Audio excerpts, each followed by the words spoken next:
ከልብ የመነጨ የከበረ ሰላምታችን በያላችሁበት ይድረሳችሁ። ውድ የፈታ ቤተሰቦች እንዴት አረፈዳችሁ?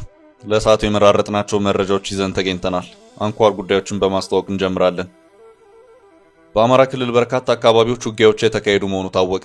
በተለያዩ አደረጃጀቶች ውስጥ የነበሩት የፋኖ ታጣቂዎች ወደ አንድ አደረጃጀት መተናል ሲሉ ያስታወቁ ሲሆን በመከላከያ በኩል በሰሜን ሸዋ፣ በደቡብ ጎንደርና ጎጃም የተለያዩ አካባቢዎች ውጊያዎች መካሄዳቸውን አስታውቋል። ሁሉንም ይዘነዋል። ፕሬዝዳንት ኢሳያስ አፈወርቂ ጀነራሉን በዝርፊያ ወንጅለዋል። የቡርኪና ፋሶ መሪ ኢብራሂም ትራውሬን በተመለከተ ባስተላለፉት መልእክት አነጋጋሪ ሆነው የቆዩት አሜሪካዊ ጀነራል በኢሳያስ ከበድ ያለ ትችት አስተናግደዋል። መረጃ የጥንቅራችን አካል ነው። በራያ ውጥረቱ በቀጠለበት ሁኔታ የቃላት ጦርነቱም እንደቀጠለ ነው። ጀነራል ታደሰ ወረደ ነገር አብርዱ እያሉ ነው። ደብረጽዮን ፎክረዋል። አቶ ጌታቸው ረዳ ቀደም ብለው ተቃውሟቸውን የገለጹ ሲሆን በቅርቡ የትምህርት ሚኒስቴር አማካሪ ሚኒስትር ዴኤታውን የተሾሙት ፕሮፌሰር ክንዳያ ገብረሕይወትም ገብተውበታል። ጥንቅራችን ይዞታል። ፖለቲከኛው ልደቱ አያሌው አዲስ ጥምረት መመስረታቸው ተሰምቷል። ፖለቲከኛው የአብሮነት ኢትዮጵያ የመመስረት ሲሉ የጠሩትን ጥምረት አስመልክቶ መግለጫ ሰጥተዋል። መረጃውን ይዘነዋል። በአዲስ አበባ ከተማ የሚገኙ የህዝብ ትራንስፖርት ሰጪ ተሽከርካሪዎች እንደ አገልግሎታቸው አይነት ወጥ ቀለም እንዲይዙና አሽከርካሪዎችም የራሳቸው የሥራ የደንብ ልብስ እንዲኖራቸው ለማድረግ እቅድ መያዙ ታውቋል። አስገዳጅ ሆኖ የመጣው ህግ በንግግር ላይ ነው። ምን ታስቧል ለሚለው መልስ ይዘናል። በኢትዮጵያ በሽልማት መጠኑ ታሪካዊ የተባለ የሎተሪ ዕጣ ይፋ ሆኗል። የኢትዮጵያ ብሔራዊ ሎተሪ አገልግሎት 50 ሚሊዮን የሚያሸልም የዲጂታል ሎተሪ ነው ይፋ ያደረገው። አጠር ያለ ዘገባ ይዘናል። እስከ ጥንቅራችን ፍጻሜ አብራችሁን ቆዩ። የምንለቃቸው ዕለታዊ ትኩስ ዜናዎች እንዲደርሷችሁ ላይክ፣ ሼር፣ ሰብስክራይብ ማድረግ እንዳትረሱ።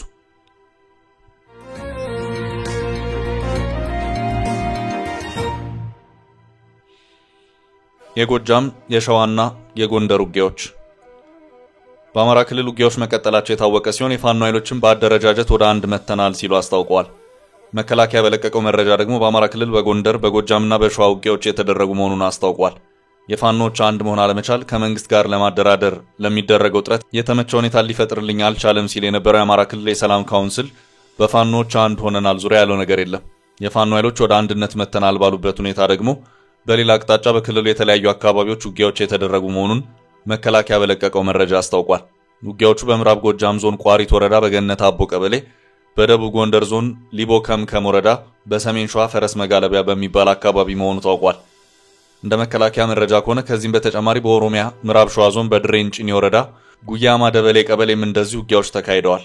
በማህበራዊ ትስስር ገጾቹ ላይ መረጃውን የለቀቀው መከላከያ በሰሜን ሸዋ የፈረስ መጋለቢያ ውጊያ አየር ወለድና የኮማንዶ ሬጅመንት ውጊያውን አድርገዋል።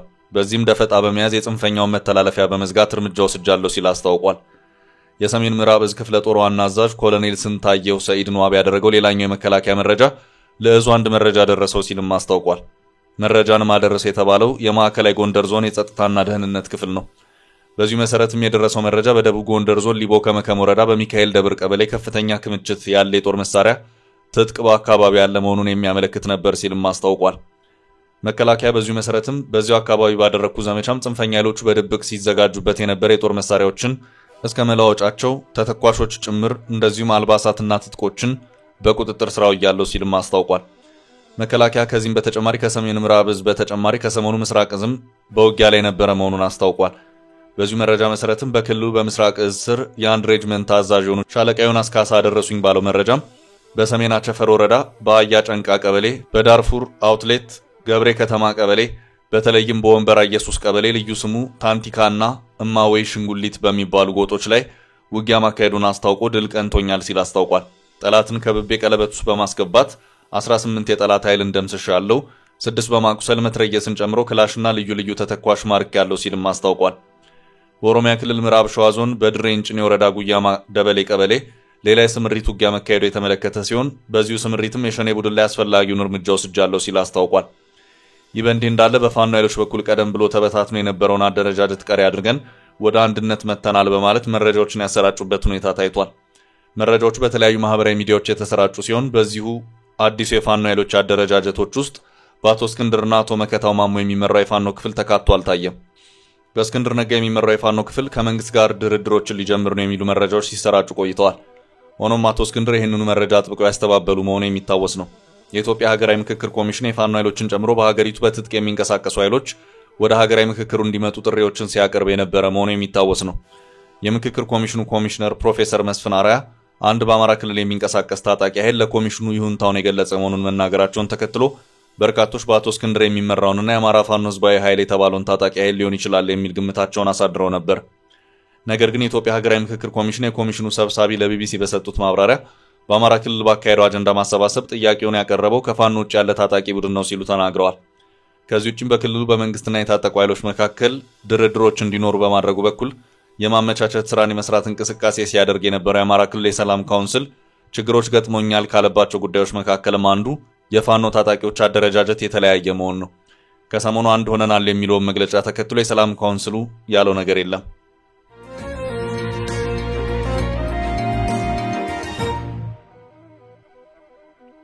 በቀጣይ መረጃ ኢሳያስ ጀነራሉን አገዱ። ፕሬዝዳንት ኢሳያስ አፈወርቂ አሜሪካዊ ጀነራልን በዝርፊያ ወንጅለዋል።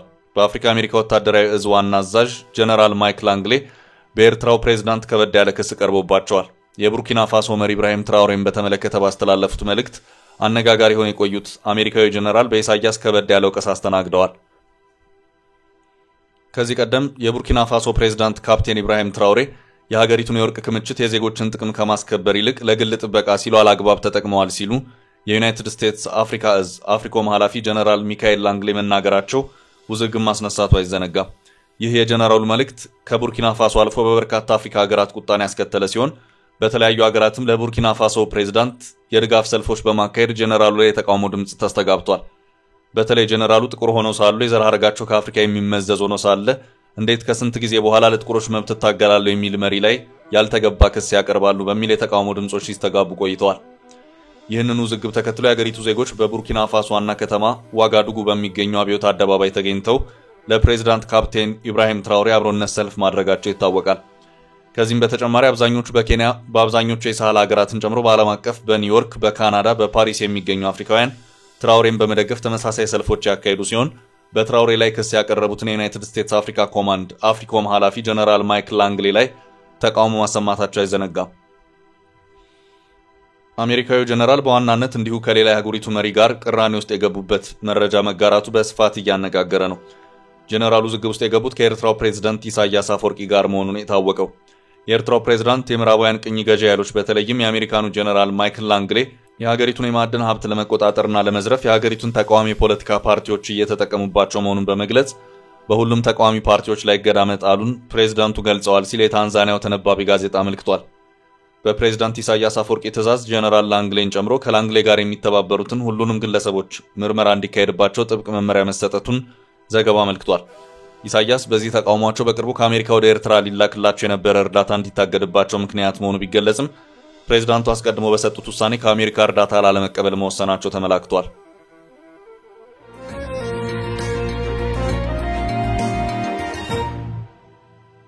በቀጣይ ርዕስ የቀጠለው የራያው ሌላው ውጥረት ከህወሓት ጋር በተያያዘ የራያው ውጥረት እንደቀጠለ ነው። የውጥረቱ መንስኤ የህወሓትን መዋቅር አንፈልግም የሚል ነው። አቶ ጌታቸውና ጓዶቻቸው ክልሉ ለቀው መውጣታቸውን ተከትሎ የጀነራል ታደሰ አዲሱ አስተዳደር መዋቅሩን እያጠናከረ ባለበት ሁኔታ ነው ከራያ በኩል ተቃውሞ የተሰማው። ለዚህ ተቃውሞም ዶክተር ደብረጽዮን ምን ሲደረግ በሚል ፎክረዋል። የመካረሩ መነሻም የሆነው ዶክተር ደብረጽዮን ገብረ ሚካኤል ከራያ ጋር በተያያዘ ያሰሙትን ጠበቅ ያለ ፉከራ ተከትሎ ተቃውሞ እየተሰማባቸው ነው። የቀድሞ የክልሉ ጊዜያዊ አስተዳደር ፕሬዝዳንት አቶ ጌታቸው ረዳ ከትላንት በስቲያ ከባድ ተቃውሟቸውን ያሰሙ ሲሆን ፕሮፌሰር ክንዳያ ገብረሕይወትም ይህንን ተቃውሞ ተቀላቅለዋል። የቀድሞ የመቀሌ ዩኒቨርሲቲ ፕሬዝዳንትና በቅርቡም በጠቅላይ ሚኒስትር አብይ አህመድ የትምህርት ሚኒስቴር አማካሪ ሚኒስትር ዴኤታውን የተሾሙት ፕሮፌሰር ክንዳያ ገብረሕይወት ከራያ ጉዳይ ጋር በተያያዘ በቀድሞ ትዊተር ገጻቸው ላይ ባሰፈሩት መልእክት የዶክተር ደብረጽዮንን ቡድን ከስህተቱ የማይማር ሲሉ ወርፈውታል። በራያ ህወሓትን አንፈልግም የሚል ተቃውሞ እየተሰማ ሲሆን ይህ ጉዳይ ትግራይ ጊዜያዊ አስተዳደር በአካባቢው አስተዳደራዊ መዋቅሩ እንዳይዘረጋ እንቅፋት መሆኑም ታውቋል። ከዚሁ ጋር በተያያዘም ሌተናል ጀነራል ታደሰ ወረደ ከሰሞኑ ከራያ አካባቢ ተወካዮች ጋር ውይይት በማድረግ ውጥረቱን ለማለዘብ ሙከራዎች ያደረጉ መሆኑን ዘገባዎች ያመለክታሉ። ከራያ ጋር በተያያዘ በፌስቡክ የማህበራዊ ትስስር ገጻቸው ላይ ቅዳሜ ዕለት አስተያየታቸውን ያሰፈሩት አቶ ጌታቸው የነ ዶክተር ደብረጽዮንን ቡድን ደናቁርት ሲሉ የረፉ መሆኑ የሚታወስ ነው።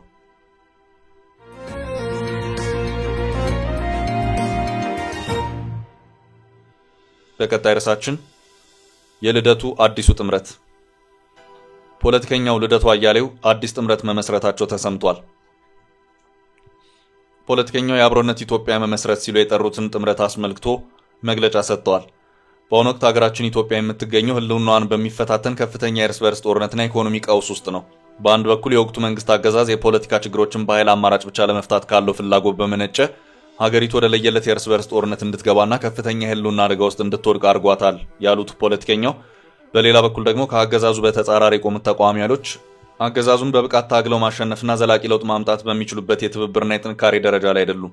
ከነዚህ ሁለት ወገን ድክመቶች ቢያንስ የአንዱ ድክመት ተገቢ መፍትሄ ካላገኘ፣ በተለይም ተቃዋሚ ኃይሎች ብሔር ተሻጋሪ የሆነ የጋራ ትብብር ፈጥረው አገዛዙን መታገልና ማሸነፍ ካልቻሉ በስተቀር ሀገሪቱ ህልውናዋን አስጠብቃ የመቀጠል እድሏ እጅግ ጠባብ ይሆናል ሲሉ ነው ልደቱ በመግለጫቸው መክፈቻ ያብራሩት።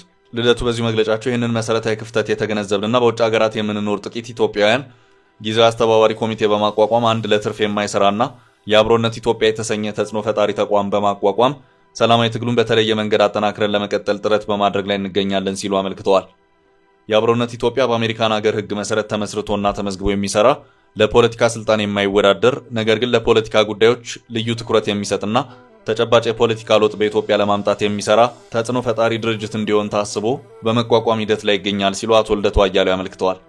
የአብሮነት ኢትዮጵያ ዋና ዓላማ በሀገራዊ ፖለቲካ ጉዳይ ላይ ቀጥተኛ ተሳትፎ የማድረግ ፍላጎት ያላቸው ዜጎችና ትውልድ የኢትዮጵያውያን የሆኑ ግለሰቦች የብሔር፣ የሃይማኖትና የርዕዮተ ዓለም ልዩነት ሳይገድባቸው በሀገራዊ ጉዳዮች ዙሪያ እየተገናኙ የሚወያዩበትና የሚደራደሩበትን ነፃ መድረክ መፍጠር መሆኑን ፖለቲከኛው ጠቁመዋል። የጋራ የዲፕሎማሲና የተቃውሞ ትግል ለማካሄድ የሚያስችላቸውን ትብብር እንዲፈጥሩ ማገዝ፣ በጦርነት ተፋላሚ የሆኑ የፖለቲካ ኃይሎች የፖለቲካ ቅራኔዎቻቸውን በውይይትና በድርድር መፍታት የሚችሉበትን ሁኔታ ማመቻቸት፣ በአጠቃላይም የኢትዮጵያ ህዝብ ትግል ተጠናክሮ ሀገሪቱን ከገጠማት የህልውና አደጋ ለመታደግና ዘላቂ ለውጥ ለማምጣት እንዲችል የበኩሉን ትግል ማድረግ ነው ሲሉ አክለው አብራርተዋል። ኢትዮጵያውያን በአንድነት ከቆምን ሀገራችንን ከመበታተን ለመታደግና የወደፊት እድሏን የተሳካ ለማድረግ ሊሳነን አይችልምና በፍጥነት ተባብረን ልንቆም ይገባል ያሉት ልደቱ ለተሻለ ግንዛቤ ረዳ ዘንድም የአብሮነት ኢትዮጵያን የፕሮጀክት ንድፈ ሐሳብ ረቂቅ ሰነድ ከዚህ ደብዳቤ ጋር ተያይዞ ቀርበዋል ሲሉ በይፋዊ የትስስር ገጻቸው ይህንኑ ሰነድ አያይዘው አቅርበዋል። አቶ ልደቱ አያሌው የአብሮነት ኢትዮጵያ ዓላማ እንዲሳካ ለምታደርጉት ትብብር ሁሉ በቅድሚያ እያመሰገንን በጋራ ቆመን ከታገልን ያሰብነው ግብ ላይ በእርግጠኝነት የምንደርስ እንደሆነ ያለንን ተስፋና ምኞት በአክብሮት እንገልጻለን ሲሉ አጽንኦት ሰጥተዋል።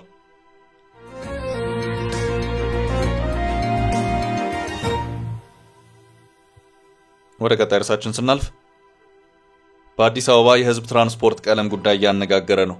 መኪኖቹ የኮሪደር ልማቱን መምሰል አለባቸው። በአዲስ አበባ ከተማ የሚገኙ የህዝብ ትራንስፖርት ሰጪ ተሽከርካሪዎች እንደ አገልግሎታቸው አይነት ወጥ ቀለም እንዲይዙና አሽከርካሪዎችም የራሳቸው የሥራ የደንብ ልብስ እንዲኖራቸው ለማድረግ እቅድ መያዙ ታውቋል። የክልል ከተሞችን በሚወስኑት የቀለም አይነት አሰራሩን በአገልግሎት ሰጪ ተሽከርካሪዎቻቸው ላይ ተግባራዊ እንደሚደረግም የዋዜማ ሬዲዮ ዘገባ አመልክቷል። የትራንስፖርትና ሎጂስቲክስ ሚኒስቴር በባለፈው ሳምንት ሚያዝያ 24 የበጀት ዓመቱን የ9 ወራት አፈጻጸም አስመልክቶ ውይይት ካደረገባቸው ጉዳዮች ውስጥ አንዱ የተጠሪ ተቋማት የብራንድ ለውጥን የተመለከተው እንደነበር ዘገባው አመልክቷል። በከተሞች የሚገኙ የህዝብ ትራንስፖርት ሰጪ ተሽከርካሪዎች ወጥ ቀለምና መለያ ኮድ እንዲኖራቸው የማድረግ ጉዳይም የተጠሪ ተቋማት ኃላፊዎች በተገኙበት ውይይት ላይ የተነሳ ሌላኛው አጀንዳ ነበር ተብሏል። የትራንስፖርት አገልግሎቶች የተቀናጁ፣ ቀልጣፋና ተደራሽ መሆናቸውን የማረጋገጥ ኃላፊነት በአዋጅ የተጣለበት የትራንስፖርትና ሎጂስቲክስ ሚኒስቴር የመስሪያ ቤቱን ኃላፊነት የሚወክል አዲስ አርማ እንዳዘጋጀ በውይይቱ ላይ ተገልጿል። በአዲስ መልክ የተዘጋጀ የተቋሙ መለያ በቅርቡ ይፋ እንደሚደረግ የትራንስፖርትና ሎጂስቲክስ ሚኒስትሩ አለሙ ስሜ ተናግረዋል። ሚኒስትሩ እርሳቸው በሚመሩት መስሪያ ቤት የተጀመረው የብራንዲንግ ሂደት ወደ ተጠሪ ተቋማትና ተሽከርካሪዎችን መውረድ እንዳለበት ተናግረዋል። በመዲናው አዲስ አበባ ከተማ እየተገነባ ያለውን የኮሪደር ልማት የጠቀሱት አለሙ ልማቱን የሚመጥን የትራንስፖርት አገልግሎት ማቅረብ እንደሚያስፈልግ ገልጸዋል። ለህብረተሰቡ የሚመጥነውን የትራንስፖርት አገልግሎት ለማቅረብ እንዲቻል ያረጁ ተሽከርካሪዎች ከህዝብ ትራንስፖርት አገልግሎት ውጪ መደረግ እንዳለባቸው ሚኒስትሩ በአጽንኦት መናገራቸውን የዋዜማ ዘገባ አስፍሯል። በኮሪደር የለሙ ከተሞችን ማሰብ አለባችሁ። ትራንስፖርቱ ከተማውን ይምሰል።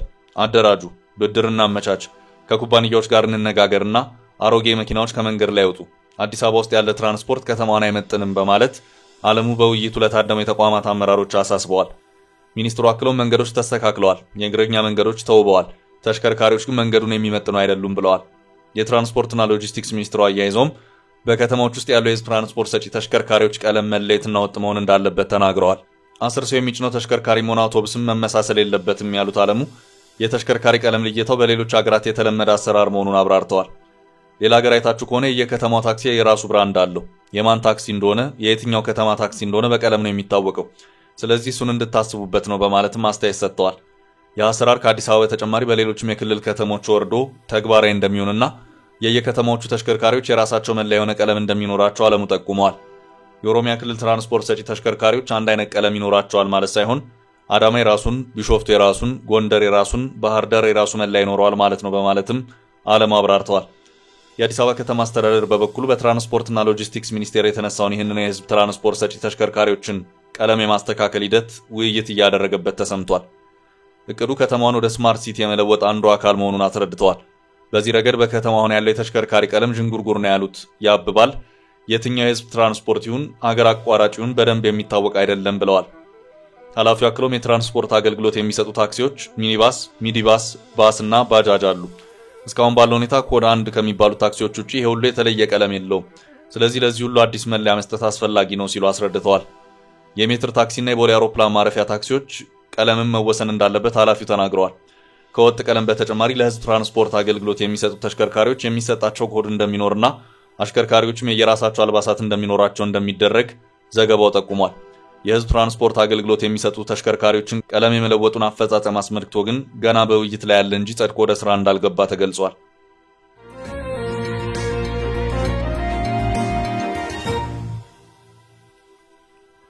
በመጨረሻም ታሪካዊው ሎተሪ በኢትዮጵያ በሽልማት መጠኑ ታሪካዊ ነው የተባለ የሎተሪ ዕጣ ይፋ ሆኗል። የኢትዮጵያ ብሔራዊ ሎተሪ አገልግሎት 50 ሚሊዮን የሚያሸልም የዲጂታል ሎተሪ ነው ይፋ ያደረገው። ሎተሪው በመደበኛ የወርቅ ዕጣ በመቁረጥ እንዲሁም በስልክ አፕሊኬሽን መቁረጥ እንደሚል ነው የተነገረው። በኢትዮጵያ የሎተሪ ተጫዋቾች ዘንድ ተወዳጅ የሆኑት እንደ ቢንጎና ፈጣን ሎተሪ በዲጂታል በስልክ አፕሊኬሽን ተሰርተው መምጣታቸው ነው የተነገረው። በርካታ የዕድል ጨዋታዎችን የያዘ ሲሆን መነሻው ከ50 ሚሊዮን ሽልማት ጀምሮ ነው ተብሏል። ብሔራዊ ሎተሪው ታመኮን ከሚሰኝ የሶፍትዌር ድርጅት ጋር በጋራ የሰራው ስለመሆኑ ተዘግቧል። በአገሪቱ የሎተሪ ጨዋታ ታሪክ መነሻ ዕጣ ከ50 ሺህ ወደ 50 ሚሊዮን ከፍ እንዲል የተደረገበት መሆኑ ተነግሯል። ብሔራዊ ሎተሪው በየጊዜው አዳዲስ ጨዋታዎችን የሚያስተዋውቅ ሲሆን የሽልማት መጠኑ የዛኑ ያህል እያደገ መጥቷል። እንደ አውሮፓ አቆጣጠር በ2023 አድማስ የተሰኘ ዲጂታል ሎተሪ ይፋ መደረጉ ይታወሳል። አድማስ በመነሻነት የነበረው የሽልማት ጣሪያ 1.5 ሚሊዮን ብር ሲሆን አሁን ላይ ወደ 4 ሚሊዮን ከፍ ብሏል። ሁለተኛና ሶስተኛ ዕጣዎች 2 ሚሊዮን እና 1 ሚሊዮን እንዲሆኑ ተደርገዋል። የአድማስ ሎተሪ መቁረጫ ዋጋ 10 ብር ነው። አሁን ላይ ብሔራዊ ሎተሪው 14 አይነት የዕድል ጨዋታዎችን የሚያቀርብ ሲሆን ከነዚህ መካከል ቶምቦላ፣ ባለዝሆን፣ እንቁጣጣሽ፣ ትንሳኤ፣ የገና ስጦታ፣ ልዩ ሎተሪ፣ ቢንጎ እንዲሁም ፈጣን ይጠቀሳሉ። ዲጂታል ሎተሪው ትኬቱ በ15 የሚተመን ሲሆን ለ2 ወር ያህል ያገለግላል። እድለኛው በዲጂታል ሎተሪ ለመጀመሪያ ጊዜ 50 ሚሊዮን ሽልማት ያገኛል ነው የተባለው። ቻችን ለዛሬ ያዝንላችሁን ርዕሰ ጉዳዮች እዚህ ላይ ቋጨን። ላይክ፣ ሼር እና ኮሜንት በማድረግ ለቻናላችን ድጋፋችሁን መግለጽ እንዳትዘነጉ እያልን ከሌሎች መረጃዎች ጋር ደግመን እስክንገናኝ ቸር ያሰማን።